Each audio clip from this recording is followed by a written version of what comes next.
Des centaines de manifestants favorables au président Donald Trump ont envahi mercredi le Capitole, à Washington, dans un climat insurrectionnel, interrompant la session du Congrès qui devait confirmer la victoire de Joe Biden.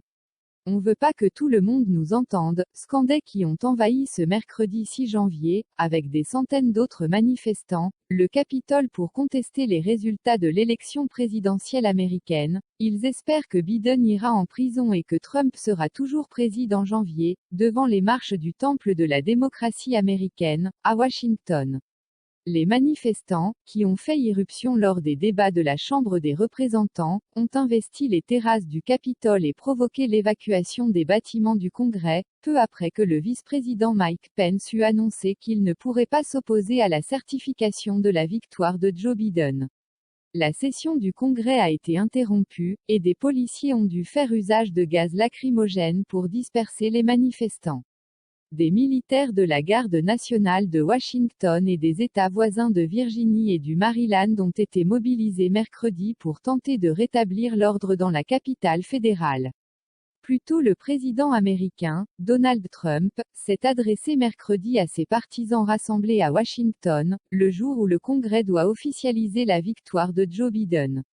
Il ne lâche rien. Nous n'abandonnerons jamais. Nous ne concéderons jamais la défaite, a affirmé Donald Trump, mercredi 6 janvier. Le président républicain a pris la parole devant ses partisans réunis à Washington, la Maison-Blanche en toile de fond, juste avant que le Congrès ne se réunisse pour certifier la victoire du démocrate Joe Biden lors d'une réunion exceptionnelle. Nous avons remporté cette élection, et nous l'avons remportée largement, a martelé Donald Trump lors de son discours. Certains parlementaires républicains solidaires de sa croisade ont promis d'exprimer des objections, mais ils ne devraient pas faire dérailler la procédure, la dernière avant l'investiture du démocrate le 20 janvier, car une partie des élus conservateurs ne les suivront pas. Il y a tellement de républicains faibles, ils sont pitoyables, a commenté le milliardaire new-yorkais. Le dernier espoir pour Donald Trump était que son loyal vice-président Mike Pence, qui doit présider la séance au Congrès, refuse de prononcer la victoire de Joe Biden. Si Mike Pence fait la bonne chose, nous gagnerons l'élection, avait estimé Donald Trump. S'il ne le fait pas, ce sera une triste journée pour notre pays, a-t-il ajouté, laissant entendre qu'il doutait de l'attitude de son numéro 2.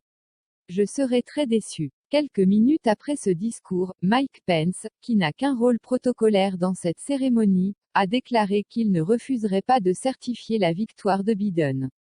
Face à une foule totalement acquise à sa cause, Donald Trump a déroulé ses accusations contre les élections dans plusieurs États contestés, qui ont pourtant été rejetées par les tribunaux, les autorités électorales locales et même Bill Barr, son ministre de la Justice jusqu'à Noël. Comment un pays peut-il être gouverné par un président illégitime, a-t-il interrogé.